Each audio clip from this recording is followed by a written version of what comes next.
కేంద్ర ప్రభుత్వం తీసుకువచ్చిన కార్మిక వ్యతిరేక విధానాలు, కార్పొరేట్ అనుకూల ఆర్థిక విధానాలను నిరసిస్తూ జూలై 9న జరిగే దేశవ్యాప్తంగా సమ్మెను జయప్రదం చేయాలని ఏఐటియుసి జిల్లా ప్రధాన కార్యదర్శి మేడ హనుమంతరావు పిలుపునిచ్చారు. గుంటూరులో కొత్తపేటలోని ఏఐటియుసి కార్యాలయంలో ఏర్పాటు చేసిన సమావేశంలో ఆయన మాట్లాడుతూ దేశంలోని కార్మికులు, ఉద్యోగులు, రైతులు, చిన్న వ్యాపారులు తీవ్రంగా నష్టపోతున్నారని ఆవేదన వ్యక్తం చేశారు.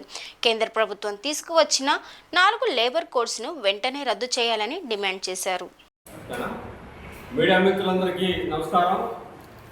బీజేపీ ప్రభుత్వం అధికారంలోకి వచ్చిన తర్వాత కార్మిక చట్టాలు 29 కార్మిక చట్టాలు రద్దు చేసి 4 లేబర్ కోడ్లు చేస్తున్న ప్రయత్నంలో ఏఐటిసి అన్ని జాతీయ ట్రేడ్ గత కొంతకాలం నుండి లేబర్ కోడ్లు రద్దు చేయాలి, ఏదైతే రద్దు చేసి 29 కార్మిక చట్టాలు పునరుద్ధరించాలని చెప్పేసి సుదీర్ఘకాలం పోరాటం చేసినా కూడా బీజేపీ ప్రభుత్వం 3వసారి అధికారంలోకి వచ్చినా కూడా ఎక్కడ వాటిని వెనక్కి తీసుకోకుండా వాటిని మన ఏప్రిల్ 1వ తారీఖున ఇంప్లిమెంట్ చేస్తూ ఉంది.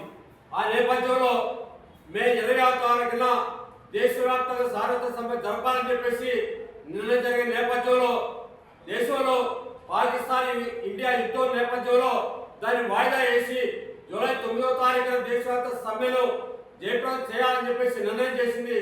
ఆ మేరకు రేపు 9వ తారీఖున దేశవ్యాప్తంగా అన్ని చోట్ల కూడా ఏదైతే లేబర్ కోడ్ వాళ్ళు రద్దు చేయాలి, 29 కార్మిక చట్టాలు పునరుద్ధరించాలని చెప్పేసి జరుగుతూ ఉన్నాయి. ఆ నేపథ్యంలో రేపు 9వ తారీఖు జరిగే సమ్మెను అందరూ జయప్రదం చేయాల్సిందని మీ ద్వారా మనం చేస్తాం.